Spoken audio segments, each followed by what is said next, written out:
Hello students. तो आज हमारे साथ है अंकिता अवस्थी, जो कि अंकिता अवस्थी एक ऐसी गेस्ट हैं आज हमारे साथ जिन्होंने इंडिया का one of the toughest exam, not even India, one of the toughest exam of the world, IIT JEE advance crack किया है। कई स्टूडेंट्सों का सपना रहता है आईआईटी एडवांस जैसे एग्जाम क्रैक करके हम one of the prestigious institutes of India में एंट्री ले सकें, और अंकिता अवस्थी ने वो कर दिखाया है। तो आज हम अंकिता अवस्थी से उनके एक्सपीरियंस, उन्होंने किस तरह से प्रिपरेशन की आईआईटी जेईई की, साथ में उन्होंने बोर्ड एग्जाम को कैसे मैनेज किया, क्या क्या चैलेंजेस आए, वो सारी बातें हम अंकिता अवस्थी से करेंगे और उनके एक्सपीरियंस को हम आप लोगों के साथ में शेयर करेंगे। तो welcome to the Hotshot Career Institute Ankita. Thank you. तो मैं अपने आप को अपनी तरफ से इंट्रोड्यूस कर लेती हूँ। हाय, मेरा या नाम श्योर श्योर। अंकिता अवस्थी है। हाँ, एक्चुअली यही पहला मैं क्वेश्चन मेरा यही था कि अंकिता अवस्थी, पहले आप अपने आप को थोड़ा ब्रीफली एक्सप्लेन करने की, आप अभी कहाँ हैं, क्या कर रहे हो, आपके फ्यूचर गोल्स क्या हैं। ओके, तो hi, I am Ankita Awasthi and I am from IIT Bhilai and I cracked JEE Advanced 2 times and it was first in 2020 and second in 2021. In 2020 I didn't get my desired rank, so I took a okay. drop and improved my performance in 2021. In 2021 JEE mains, there were 4 attempts, but my main target was to get into IIT. So I didn't get deviated to getting into with 4 attempts to just improve my mains rank, because as I took a drop, that was just to get into IIT, because I was anyway getting like good NITs in the first attempt. So why I dropped it? Firstly, IIT give you a lot of more opportunities that you will get in other colleges, and I aim for higher studies, not a package. And that is why I wanted to go to a premier institute like IITs, which provide very good research culture and exposure to the outside societies. Secondly, in my mains attempt of 2021, I just gave the first attempt and I didn't give the last 3 attempts. That is okay. because I just wanted to focus on JEE Advanced 2021. So coming to the main, या I actually Ankita, I मुझे ये पूछना है। अच्छा, ये तो मतलब आपने मतलब आईआईटी एडवांस एक बार क्रैक कर लिया था, है ना? उसके बाद लेकिन शायद जो भी डिजायर्ड कॉलेज था या डिजायर्ड ब्रांच नहीं मिली होगी, तो आपने दोबारा, है ना, दोबारा सेकंड अटेम्प्ट दिया। तो ये मतलब ये, क्योंकि कई स्टूडेंट्स ऐसे रहते हैं जिन्हें सिर्फ ये सपना रहता है कि आईआईटी, किसी भी तरह आईआईटी में सिलेक्शन हो जाए, सिर्फ सिलेक्शन ही हो जाए, आईआईटी में हम एंटर कर जाए। तो ये मतलब ये डिसीजन ही बहुत बड़ी बात है कि ड्रॉप लेना, क्योंकि हमें नहीं पता कि आने वाला एक साल कैसा रहेगा। हो सकता है कि आपकी तबीयत एंड टाइम पे तबीयत खराब हो जाए, या कोई भी इश्यूज, कोई भी चैलेंजेस, कुछ फैमिली इश्यूज आ सकते हैं, है ना, जैसे पेंडेमिक जैसा कोई इशू आ सकता है, आप प्रिपेयर ना कर पाओ और सेकंड चांस भी मिस हो जाए। तो ये मतलब ये डिसीजन मतलब कितना टफ रहा, मतलब कि इतना आसान तो नो डाउट नहीं रहा होगा ये डिसीजन कि चलो मैं सेकंड ड्रॉप लेता हूँ। मतलब आपकी सिलेक्शन हो चुका है आईआईटी, है ना, लेकिन आप क्योंकि रैंक इंप्रूव करना है तो आप ड्रॉप लेना चाहते हो। फैमिली प्रेशर भी हो सकता है रहे कि नहीं नहीं नहीं लेना चाहिए, है ना, अभी हो गया है सिलेक्शन, क्या पता सेकंड टाइम में ना हो। ऐसा होता भी है, कई बार ऐसा होता है, स्टूडेंट्स रैंक इंप्रूव करने के चक्कर में ड्रॉप लेते हैं और फिर जो सेकंड अटेम्प्ट में जो रैंक होती है वो कम हो जाती है। मैंने कई स्टूडेंट्स रहे हैं ऐसे, मैं जानता हूँ, कई मेरे फ्रेंड्स भी रहे हैं। तो ये डिसीजन कैसा, मतलब क्या चैलेंजेस रहे, क्या फैमिली ने पूरा सपोर्ट किया, या आपका भी जो डिसीजन रहा होगा काफी कंफ्यूजन होगा, तो इसके बारे में कुछ थोड़ा सा बताइए। ड्रॉप लेने का डिसीजन बहुत रिस्की रहता है, हाँ एंड एग्जैक्टली। इसका एक ही मोटिव होना चाहिए, अपना इम्प्रूवमेंट। और उसका एक ही, ये नहीं कि फैमिली वाले बोल रहे हैं कि, या आपके रिश्तेदार बोल रहे हैं अरे आपका IIT में नहीं हुआ, आपकी ये ब्रांच नहीं आई, आपको या तो लोअर ब्रांच मिल रही है, तो आप ड्रॉप क्यों नहीं ले लेते हो। तो किसी के चढ़ावे में आके ड्रॉप नहीं लेना बिल्कुल चाहिए, एग्जैक्टली। क्योंकि वो आपका लाइफ का डिसीजन है और कोई चीज आपके हाथ में है, और अगर आप वो छोड़ दो तो वो सिर्फ आपकी रिस्पॉन्सिबिलिटी होगी, किसी और का लॉस नहीं होगा। तो ड्रॉप लेना इज ओनली प्रेफर्ड अगर आपके हिसाब से इस पहले अटेम्प्ट में आपने अपना बेस्ट नहीं दिया। ये नहीं कि आपको अगर लगता है कि आप बेटर कर सकते हो, तो वो एक थियोरेटिकल थिंकिंग है, क्योंकि प्रैक्टिकली अगर आपने अपना बेस्ट दिया तब अपने पढ़ाई में, एग्जाम्स में, पर आपको जो करंट रिजल्ट आया है वो आया है, then it is not prefer to take the risk of the drop, क्योंकि आपका जो मोटिवेशन रहेगा throughout the drop year वो ये रहेगा कि मैंने अपना बेस्ट नहीं दिया था पिछले साल, इसके लिए आई एम डूइंग दिस, और इसके लिए आप वो बेटर कर लोगे। बट अगर आपने अपनी पूरी मेहनत लगा दी, you were drained out by the end, you felt like कि आप इससे ज्यादा नहीं कर सकते हो, और आपको जो भी रिजल्ट आया है वो आया है, then you should accept it and move further, because अगर आप उस कंडीशन में ड्रॉप लोगे तो फिर आगे जा करके जो 1 साल बहुत लंबा पीरियड होता है, ड्रॉप ईयर का 1 साल 11th-12th के 2 साल से ज्यादा बड़ा लगता है, बिल्कुल क्योंकि आपके जो करंट दोस्त हैं वो सब कॉलेज जा चुके हैं, बिल्कुल आपके कोई कलीग्स नहीं है, आपका स्कूल का कोई कांटेक्ट नहीं रहा है क्योंकि आपके सब दोस्त कॉलेजेस में है, and you are just alone in that, and in that alone time you can only be motivated by the fact that you didn't give your best in the last attempt, but you can improve now. तो इसीलिए मैंने drop लिया था। और क्योंकि मेरे जो 12th standard वाला प्रिपरेशन था उसमें एंडिंग टाइम में I fell sick from dengue and I was admitted in the hospital for like 2 weeks, and I was at bed rest and with severe weakness and other symptoms of post-dengue recovery for a month or two. So that had hampered my preparation, but I tried my best, and I did clear at IIT, but I was not getting my desired branch. And it was like, okay, so you can get into IIT, you have two options, that either you take the drop or you take the college where you can either aim for a branch change, but that is also a risky thing. And the college I was getting, it didn't offer branch change, so that was just the dead end for me, and I didn't want that because I had aimed for space science, and the branch that I was getting was completely not related to it. So I took a drop because I knew that because of the circumstances in 2020, I could not तो clear. मतलब आपने सिर्फ इसलिए drop लिया that you felt that you couldn't give your 100%, that's it, है ना? और drop तभी लेना चाहिए according to an IIT Ankita Awasthi, that कि यदि आपको लगता है कि आप अपना 100% नहीं दे पाए किसी भी रीजन से, एग्जैक्टली है ना? अच्छा, इस पार्ट पे हम बाद में आएंगे, इससे पहले कि क्योंकि जो आईआईटी में एंटर करने से पहले कई चैलेंजेस रहते हैं, जैसे साथ में हमें बोर्ड भी मैनेज करना पड़ता है, तो how did you manage board exams and IIT exams board? Right. So, as I said, कि मेरा priorities बहुत sorted था. Even above top NITs, I chose IIT. Like the branch that I am in right now in IIT Bhilai, I was getting the same branch in NIT Trichy, which is the top NIT. Okay. Yes. And it's above many IITs as well. And I'm in a new IIT, and I know that it's not as established as NIT Trichy is.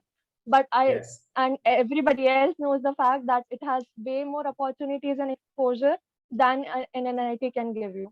And of course, the brand matters because you need to set yourself up in the future, and compared to an NIT, and the IIT and tag will hold you better. So now coming to the part where I'm supposed to set my priorities. My first priorities was JEE Advanced, then JEE Mains, because of course you have to clear JEE Mains to give JEE Advanced. Exactly. And then there was board exams because we had the 75% criteria to get into an IIT. मतलब आपकी first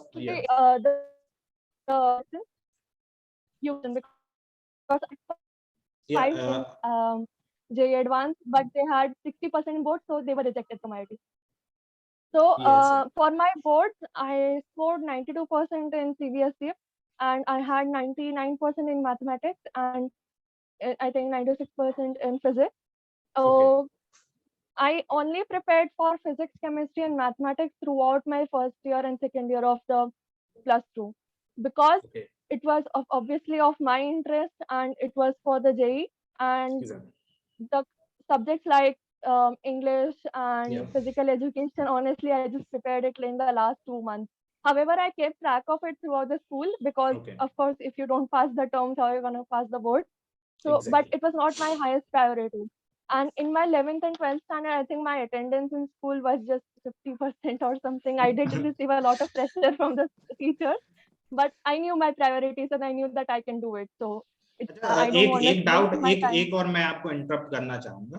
अच्छा, जैसे कई बार students का थोड़ा सा एक issue रहता है कि जैसे आप मेन आईआईटी को फोकस लेके आप प्रिपरेशन करते हैं 10th के बाद 11th 12th में, तो कई बार रहता है कि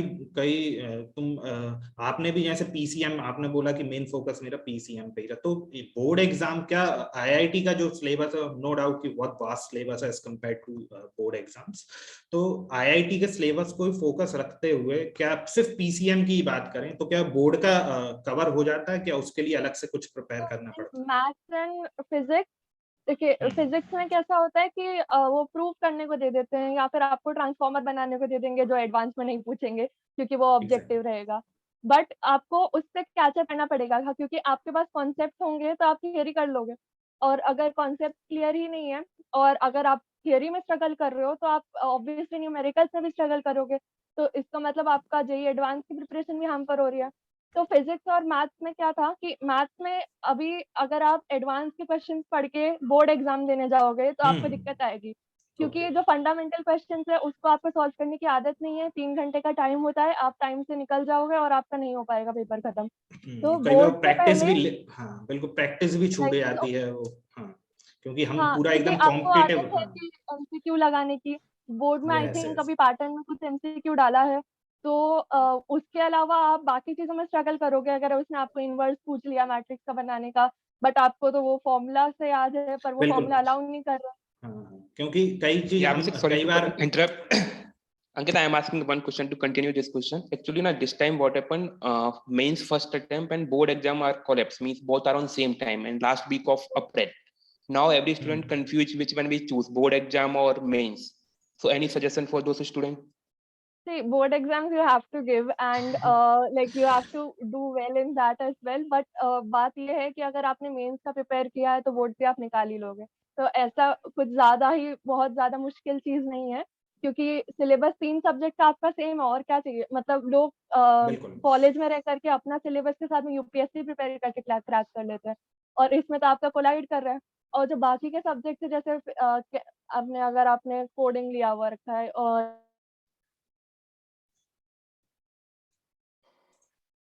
you are on Ankita, you are mute.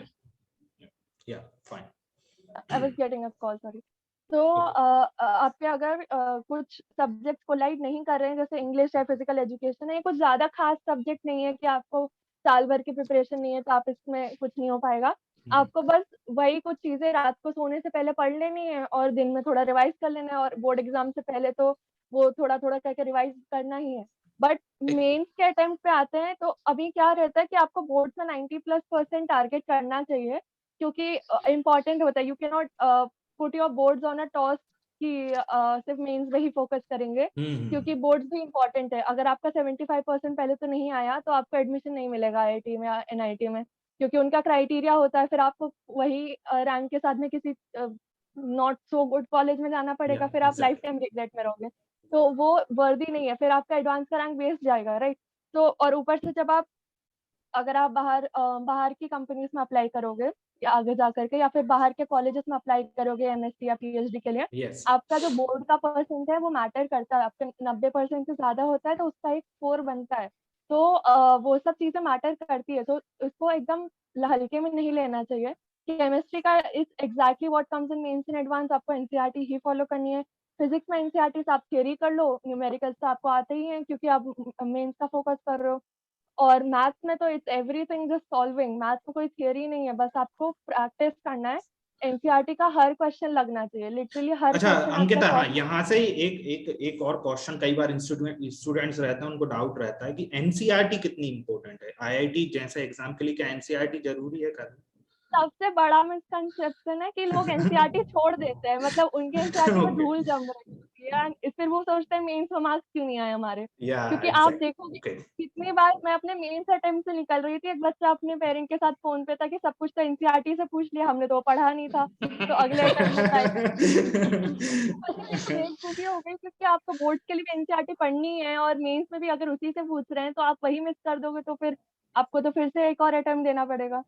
तो मतलब और NCERT is must for IIT means what about advance? क्या advance के लिए basic concepts के लिए? NCERT मतलब मैथ्स पे जाएंगे तो it's not good enough for Mains Okay, either, but chemistry NCERT is perfect for both mains and Advance. okay. मतलब एडवांस में आपको कुछ एक्स्ट्रा चीजें पढ़नी पड़ती है बाहर से, बट ऑनेस्टली मतलब NCERT से उठा उठा के सेम चीज पूछ देते हैं वहाँ पे। बिल्कुल, कई बार बट हाँ वो तो ऐसा भी देखा है कि बिल्कुल एनसीईआरटी केमिस्ट्री, क्योंकि केमिस्ट्री थोड़ा सा थ्योरेटिकल सब्जेक्ट रहता है, तो एज इट इज बीच में से कोई लाइन पकड़ के उसी में से क्वेश्चन बना के वो एज इट इज पूछ लेते हैं, ऐसा देखा गया है।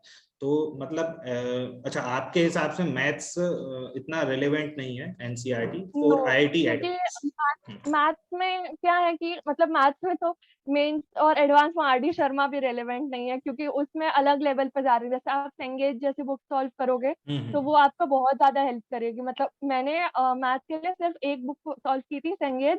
और सेकेंडली एक और चीज है कि आपको बहुत सारी बुक में नहीं भागना है, क्योंकि आप एक साथ बहुत सारी चीजों में भागो तो फिर आप एक चीज नहीं कर पाओगे। क्योंकि एक सेइंग है that one book done twice is better than two books done once. क्योंकि एक ही बुक अगर आप एग्जैक्टली, 2 बार लगा लोगे, आपका कॉन्सेप्ट बहुत क्लियर हो जाएगा और आपको आइडिया लग जाएगा हर टाइप के क्वेश्चन का। बिल्कुल। और मतलब मैंने सेंगेज और मेंस में HC वर्मा लगाई थी और प्रीवियस ईयर क्वेश्चन ही लगाए थे, and that was enough for me to get 99 percentile in both mains and like maths and physics of mains. तो NCERT इज इम्पोर्टेंट, एंड आपको सबसे पहला तो NCERT ही कवर करना चाहिए। एंड आई होप कि लोगों ने अभी मतलब 12th का एंडिंग आ रहा है तो NCERT तो कवर की ही होगी फिजिक्स की, क्योंकि आपको फिर कॉन्सेप्ट कैसे समझ आएंगे अगर आपने थियरी नहीं कवर की है। बिल्कुल। बट मैथ्स में NCERT is only important for the board. मतलब बोर्ड से पहले आपको NCERT का हर क्वेश्चन लगाना ही है, इतना टाइम नहीं लगता है। एक्सरसाइजेस है छोटे छोटे क्वेश्चन है, सिमिलर टाइप के क्वेश्चन स्किप भी कर दो तो चलेगा, बट प्रैक्टिस रहनी चाहिए। और Ankita, मैथ्स का same. पेपर ऐसा कुछ खास मुश्किल नहीं आता है। Okay, Ankita, actually as you mentioned कि अभी just like last month चल रहा है, in the next month mains exam भी है, तो टेस्ट सीरीज का कितना इंपॉर्टेंस है? एक्चुअली ना स्टूडेंट के पास इनफ टाइम नहीं है कि वो बोर्ड एग्जाम के लिए प्रिपेयर करें या फिर टेस्ट सीरीज अटेम्प्ट करें, तो टेस्ट सीरीज मस्ट है या फिर चल सकता है विदाउट टेस्ट सीरीज? मतलब मेरे एक्सपीरियंस में मैंने मतलब जो मेरा पहला ईयर था, मतलब जो मेरा 12th स्टैंडर्ड का था, उसमें मैंने बहुत सारे टेस्ट सीरीज लगाए थे। बट उससे क्या हुआ था, मैंने या तो एनालाइज नहीं किया कि मेरी गलतियां कहाँ पे हो रही है, या फिर मैं टेस्ट सीरीज में ही एक फॉल्स कॉन्फिडेंस आ जाता है कि हाँ भाई ये तो आता है, क्योंकि कुछ टेस्ट सीरीज होती हैं जो सेम टाइप के ही क्वेश्चंस बार बार पूछती रहती है। तो एक पार्ट ऑफ सिलेबस आपका बहुत अच्छा कवर्ड है और टेस्ट सीरीज उसी से पूछ रहे हैं, बट वो जो अननोन पार्ट है वो आपको पता ही नहीं चल रहा है, और वही एग्जाम में पूछ लेते हैं तो फिर यू गेट ब्लैंक, और फिर उससे कॉन्फिडेंस भी ड्रॉप हो जाता है और फिर पेपर बिगड़ जाता है। तो ये जो लास्ट मंथ है ये बहुत क्रिटिकल होता है, it's important for revision and practice only. Test series आपको मेरे हिसाब से प्रेफर्ड ये रहेगा कि प्रीवियस ईयर क्वेश्चन जो है, जो पेपर है, वही बैठ करके टेस्ट के जैसे लगाएं अगर, without any extra time given to yourself, without any extra resources like a calculator or a laptop or whatever, तो वो ज्यादा इफेक्टिव होगा बजाय कि आप कोई दूसरा कोचिंग का या कहीं से भी टेस्ट सीरीज दें। क्योंकि अगर लास्ट मोमेंट पे आपका टेस्ट सीरीज से मार्क्स नहीं आ रहे तो बहुत डिमोटिवेटिंग होता है वो। एग्जैक्टली। और डिमोटिवेशन लेने से तो अच्छा कोई टेस्ट सीरीज लास्ट मोमेंट में ना दे। तो इससे मेरे प्रेफरेंस में तो ये रहेगा कि आप प्रीवियस ईयर क्वेश्चन जो पेपर्स हैं, मतलब जो हाल वाले हैं, बहुत ज्यादा पुराने नहीं, क्योंकि वो अब पैटर्न से लेटेस्ट, रेलेवेंट नहीं है। पिछले 3 4 5 हाँ, और साल के। इंटीजर वालों पे ध्यान देने की जरूरत है, because as far as I am aware कि इस साल से शायद इंटीजर में भी नेगेटिव मार्किंग है। तो या इंटीजर्स आर इम्पोर्टेंट, और उसमें आपको सॉल्व करने की आदत होनी चाहिए। तो आप बिना डरे अगर पेपर देने बैठोगे कि हाँ हो ही जाएगा मुझसे, क्या ही है ये, बट इस भी इंटेलिजेंस से कि हाँ ट्रिक भी हो सकता है, तो you can do it very well. और टाइम का बहुत ध्यान रखना होता है मेंस में। एडवांस में क्या है कि वो आपको 18 क्वेश्चन पर सब्जेक्ट दे देंगे, 3 घंटा दे देंगे, 3 घंटा बीत जाएगा, ज्यादा पड़ेगा बट क्वेश्चन सॉल्व नहीं होगा। मेंस में क्या होता है, क्वेश्चन बहुत सारे दे देते हैं, टाइम कम रह जाता है आपके टाइम पास कम में। रहा है। तो मेंस में आपको अगर आप प्रैक्टिस कर रहे हो, तो आप एक क्वेश्चन आपने स्टार्ट किया तो आपको टाइम करना है कि वो 1 मिनट में या 1.5 मिनट में हो जाना चाहिए, नहीं हुआ तो आगे बढ़ो, एक क्वेश्चन पर अटकना नहीं है। तो ये जो प्रैक्टिस रहती है वो आपको एग्जाम में बहुत हेल्प कर जाती है। कई बार होता है कि कुछ बच्चे बहुत ज्यादा प्रिपेयर्ड होते हैं, बट उनका एग्जाम का टेम्परामेंट अच्छा नहीं होता है, कि एग्जाम में वो नर्वस हो जाएंगे, या फिर एग्जाम में उनको ध्यान नहीं रहेगा कि भाई पैटर्न क्या फॉलो करे, रैंडमली क्वेश्चन लगाएंगे, फिर पता ही नहीं चलेगा एंड कब हो गया और हम सॉल्व ही नहीं कर पाए। कई क्वेश्चन लोग देख भी नहीं पाते, तो वो तो बहुत बड़ा लॉस हो गया ना कि आप अटेम्प्ट ही नहीं कर पाए। बिल्कुल, तो कई क्वेश्चन। तो इसके लिए टेस्ट सीरीज से आई थिंक वो पैटर्न के लिए अच्छा है, प्रैक्टिस के लिए अच्छा है, बट आई वुड प्रेफर कि प्रीवियस ईयर क्वेश्चन को टेस्ट के जैसे लगाए विद ओके, प्रैक्टिस। और लाइक मेरा प्रैक्टिस ये था कि पहले मैं केमिस्ट्री सॉल्व करूंगी, पूरा नहीं हुआ चलेगा, I will give like 40 to 45 minutes to chemistry, mostly उसमें पूरा हो जाता था। फिर मैं 45 मिनट्स मैथ्स को दूंगी, जितने भी क्वेश्चन में अगर 25 क्वेश्चन है उनमें से मैं सिर्फ 15 पे 10 पे पहुंच पाई, I will leave that section उधर ही और फिर मैं तो फिजिक्स पे फिर जाऊंगी। Next part. अच्छा, ये तो मतलब according to you and time पे आप प्रीवियस ईयर क्वेश्चंस लगाओ, है ना। अच्छा, एक बार कई स्टूडेंट्स के ऐसे डाउट्स भी रहते हैं कि क्या आईआईटी एडवांस जैसे एग्जाम के लिए या मेंस के लिए भी, दोनों के लिए क्या प्रीवियस ईयर क्वेश्चन सफिशिएंट है प्रैक्टिस के लिए? सफिशिएंट तो कोई भी अमाउंट ऑफ क्वेश्चंस नहीं होते, but previous year questions are a necessity. Like आप वो नहीं सॉल्व किया तो आपको पता नहीं रहेगा। मतलब अगर आप कोई जना किसी से मतलब जैसे इंटरनेशनल फाइट भी होती है, आपने अगर यही नहीं एनालाइज किया है कि जो आपका ओपोनेंट है वो कैसा खेलता है प्रीवियस मैचेस में, उसकी ट्रिक्स क्या है, वो कैसे टाइप के मूव परफॉर्म करता है, तो आपकी प्रिपरेशन इनसफिशिएंट होगी। क्योंकि अगर आपने मतलब अगर आप कराटे खेलने जा रहे हैं, मतलब सामने वाला कराटे मूव देता है और आपको बस बॉक्सिंग आती है, तो उसमें वो मैच नहीं कर पाएगा और आप उसको डिफीट नहीं कर पाओगे।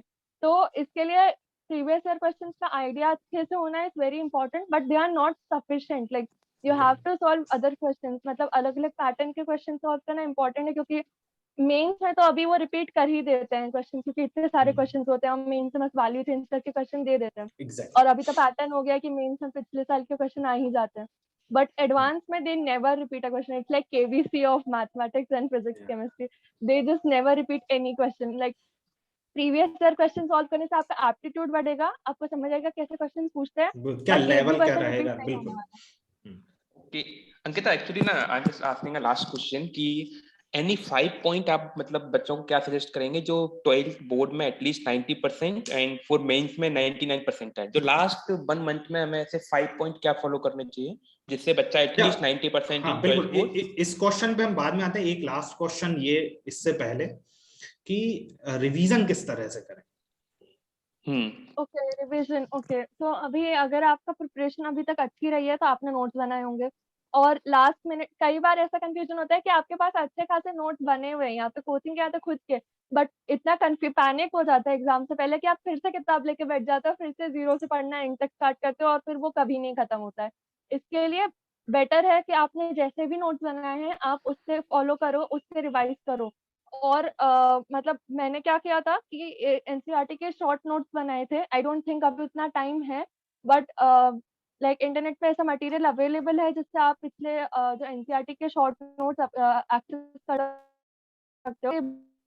बोर्ड मीन्स में भी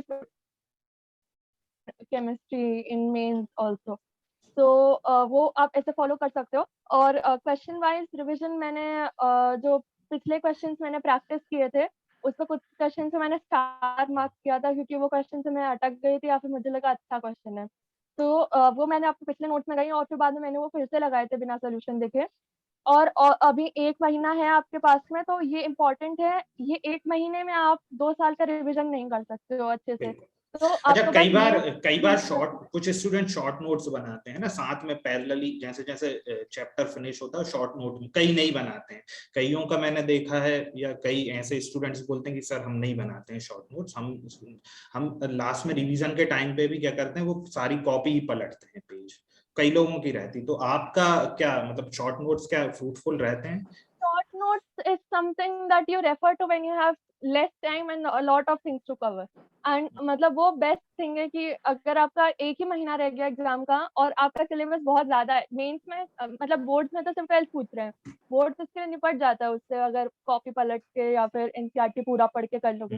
बट एडवांस और मेंस में you have to cover 11th standard and 12th standard, और उसमें भी एक्स्ट्रा कॉन्सेप्ट होते हैं जो बोर्ड से बाहर के होते हैं, ऑफकोर्स इसके लिए वो मुश्किल होता है।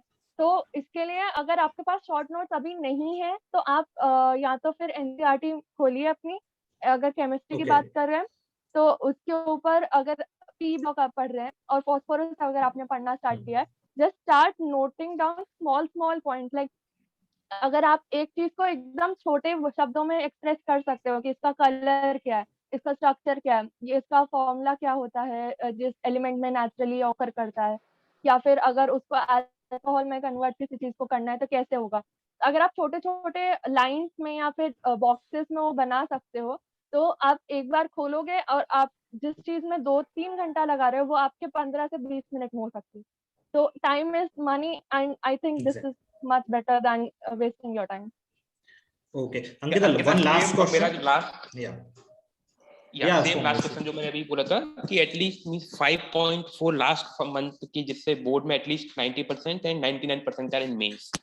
like लास्ट 5 पॉइंट आप क्या सजेस्ट करोगे? From the 5 points I would, so पहली चीज focus on the NCERT, because see, you have 1 month, you have 2 targets.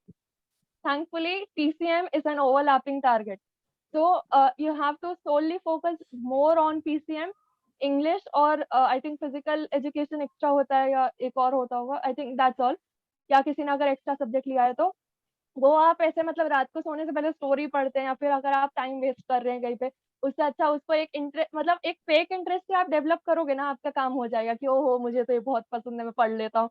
तो इसके लिए वैसे आप खुद को ट्रिक कर सकती हो, can trick your brain into doing things you thought were impossible. तो इसके लिए आप वो चीजें वैसे कवर कर सकते हो। हालांकि अगर आपका इंग्लिश का पेपर आ रहा है, उसके लिए आपको प्रिपरेशन ली 5 दिन का, ये नहीं कि आप 5 दिन केमिस्ट्री लगाते रहेंगे मेंस का, उससे आपका इंग्लिश का पेपर खराब हो जाएगा और फिर बाद में बहुत दिक्कत आ जाएगी। तो इसके लिए आप मतलब 3 दिन तो कंटिन्यूसली इंग्लिश अच्छे से पढ़ेंगे, बट साथ साथ में जब फ्री हो तब मेंस का प्रिपरेशन कंटिन्यू करें। और मेंस में आपके 2 अटेम्प्ट हैं, और पहला अटेम्प्ट इज वेरी एसेंशियल, क्योंकि कई बच्चे ये गलती कर देते हैं कि पहले अटेम्प्ट को मॉक अटेम्प्ट ले लेते हैं, पर ये मॉक अटेम्प्ट नहीं होता है, क्योंकि अगर 11 लाख बच्चे या 9 लाख बच्चे बैठ रहे हैं, उनमें से जो आपके मेन कंपटीटर्स है वो कुछ 2-2.5 लाख होते हैं मैक्स टू मैक्स, और उनमें से भी अगर 1-1.5 लाख बच्चे ये सोचे हैं कि ये तो मॉक अटेम्प्ट ही है, हम लोग इसको ऐसे ही दे देंगे, तो आप सोच सकते हो आपके पास कितना एडवांटेज है, आप कितने आसानी से अपनी परसेंटाइल बूस्ट कर सकते हो, कि आप परसेंटाइल इस लाइक कि आपने दूसरों से रिलेटिवली कितना अच्छा किया है। तो अगर आपकी प्रिपरेशन उतनी भी अच्छी नहीं है, बट अगर आप फोकस करोगे पहले अटेम्प्ट पे कि अपना बेस्ट दे, तो हो सकता है कि आप कई लोगों से ज्यादा अच्छा कर जाओ जिनकी प्रिपरेशन आपसे भी अच्छी हो, क्योंकि उन्होंने इस अटेम्प्ट पे फोकस नहीं किया। और तीसरी चीज ऐसा जाएंगे कि previous year questions are very important for both boards and mains. तो बोर्ड्स के लिए बजाय कि आप यहाँ वहाँ के क्वेश्चंस पे जाएं, आप पिछले साल के क्वेश्चंस डाउनलोड करो और वही आप करो, क्योंकि थैंकफुली आपके जो 2 टारगेट्स अभी, वो दोनों ऐसे हैं कि वो पिछले साल के क्वेश्चंस बहुत अच्छे से रिपीट कर देते हैं, मतलब कि same question line by line या फिर उसमें वैल्यू चेंज कर देते हैं। तो आपके पास एक एडवांटेज होता है पेपर में कि हाँ ऐसा क्वेश्चन मैंने पहले किया है, तो आप कर लोगे आराम से। Fifth like fourth thing would be कि आपको अपने क्वेश्चन सॉल्व करने का लिमिट करना है, वो 5 मार्क्स एक होगा का हैबिट नहीं है, तो आप पेपर छूट जाएगा आपका, फिर आपको कॉन्फिडेंस लो हो जाएगा पेपर में। और मेंस में भी आपको एक क्वेश्चन के लिए 1-1.5 मिनट से ज्यादा नहीं देना है, क्योंकि एंडिंग का जो आपका टाइम रहेगा, आप नेगेटिव मार्किंग बचाने के लिए आप जा करके अपना क्वेश्चन रिवाइज कर सकते हो, और जो क्वेश्चन पे आपको डाउट है वो गलती से भी अटेम्प्ट मत करना। ये गलती हम लोग कर चुके हैं, मतलब अभी पेपर के टाइम लगता है वहां मैंने तो 60 क्वेश्चन अटेम्प्ट किए, वापस आके लगता है 20 गलत हो गए, तो वो -20 बहुत भारी पड़ जाता है। और आपकी जो रैंकिंग होती है उसमें ऐसा होता है कि मतलब आपका परसेंटाइल तो आ गया, बट अगर आपको कई बच्चों का सेम परसेंटाइल होता है तो उसमें रैंकिंग कैसे करते हैं, तो कई बच्चों का होता है, मतलब 1000 से 2000 से ज्यादा से होता है, तो आपका रैंक मतलब कुछ लोग का तो 5 करीब। तो ये वो क्या होगा कि पहला वो मैथ देखते हैं, अगर 2 बच्चों का मैथ का मार्क्स कंपेयर करते हैं, जिसके मैथ्स के ज्यादा उसको ऊपर करते हैं, ऐसे फिजिक्स में जाते हैं फिर केमिस्ट्री में जाते हैं। तीसरा चीज वो कंसिडर करते हैं किसने ज्यादा नेगेटिव किया, तो जिसने नेगेटिव ज्यादा किया उसको पहले भी तो उसके नंबर से यहाँ पे भी उसका डिसएडवांटेज होता है। तो just do things which you know are surely correct. तुक्का नहीं मारना है, खासकर केमिस्ट्री में बहुत तुक्के गलत होते हैं, क्योंकि तब लगता है हाँ ये तो शायद आता है, शायद आता है, शायद नहीं चलता है उधर। मतलब मैथ तो फिर भी ठीक है कि आपको पता है आप आंसर आया है, केमिस्ट्री इज वेरी आया है, बिल्कुल मैथ्स में तो पता ही आया है या नहीं आया है, लेकिन केमिस्ट्री में तो फिजिक्स में you know the concept, but Exactly. Chemistry में दे गिव ऑप्शंस ऐसे कि आपको लगेगा कि चारों ही सही है। हाँ, तो exactly. इसके लिए ऐसे ऑप्शंस अवॉइड करना बेटर है। केमिस्ट्री में अगर आपको आपका मैथ्स और जैसे भैया ने एक चीज और पूछी थी कि आपको कौन से पीसीएम में फोकस करना है। ऐसा पॉसिबल बहुत कम बच्चों के साथ होता है कि तीनों ही अच्छे हैं उनके फिजिक्स, केमिस्ट्री, Yes. मैथमेटिक्स। मेरे केस में my chemistry was not so good because I am not so good at remembering things to Okay. the point. Yeah, So mugging up. I'm good Yeah. more at concepts and solving questions. So in my mains I scored 99 in both physics and maths, but I got like 96 in chemistry. But Okay. my maths and physics saved me. So getting percentile in chemistry is easier for some, but it is in maths and physics. तो अगर आप अपना maths और physics conquer कर लोगे तो एक तो वो रैंकिंग में भी उन दोनों का प्रायोरिटी है, केमिस्ट्री लास्ट आता है उसमें। तो अगर आपका मैथ्स और फिजिक्स अच्छा है, केमिस्ट्री थोड़ा सा वीक है, तो भी आप मैनेज कर लोगे। मतलब फिजिक्स इज समथिंग जो आपका रैंक डिसाइड करता है। अगर आपने Okay. फिजिक्स अच्छे से किया है, लाइक दो बच्चे हैं जिन्होंने, एक का मैथ्स और केमिस्ट्री सही है, एक का फिजिक्स और मैथ्स या फिजिक्स और केमिस्ट्री सही है, तो फिजिक्स वाला है वो ऊपर जाएगा क्योंकि फिजिक्स कई लोग का वीक होता है। और अगर आपको पता है कि कैसे क्वेश्चन सॉल्व करना है, आपने प्रैक्टिस की है, तो आप बहुत अच्छा रैंक ला सकते हो। So I think that is all from the 5 points then. Great, great. तो that is amazing. Thank you so So I much. think काफी कुछ मतलब जो IIT के एस्पिरेंट्स हैं उनको काफी कुछ क्लियर होगा कि NCERT छोड़ना नहीं है ना, वरना एग्जाम के बाद फिर लगेगा, एग्जाम देके आओगे तो लगेगा कि सारा कुछ NCERT में से पूछ लिया, अब नेक्स्ट टाइम मैं NCERT से प्रिपरेशन करूंगा। करना इज जस्ट फुलिशनेस, क्योंकि वही माइंडसेट से कई बच्चे पेपर देने जाते हैं और ये तो कंपटीशन है। So like it or not, like you have to be better than others. तो अगर यही तरीका है कि आप जिस चीज पे दूसरे फोकस नहीं कर रहे हैं उसकी अब आप स्ट्रैटेजी वाइज फोकस करोगे तो आप अच्छा कर सकते हो, क्योंकि ये बोर्ड्स नहीं है, you have to put a strategy into it. Exactly. Meeting end होने वाला है। So thank you very much Ankita, thank you very much for being here. तो काफी मतलब काफी ये जो कैंडिडेट टॉक रही, काफी जो IIT के एस्पिरेंट्स हैं उनके लिए काफी फ्रूटफुल रहेगी। सो थैंक यू वेरी मच।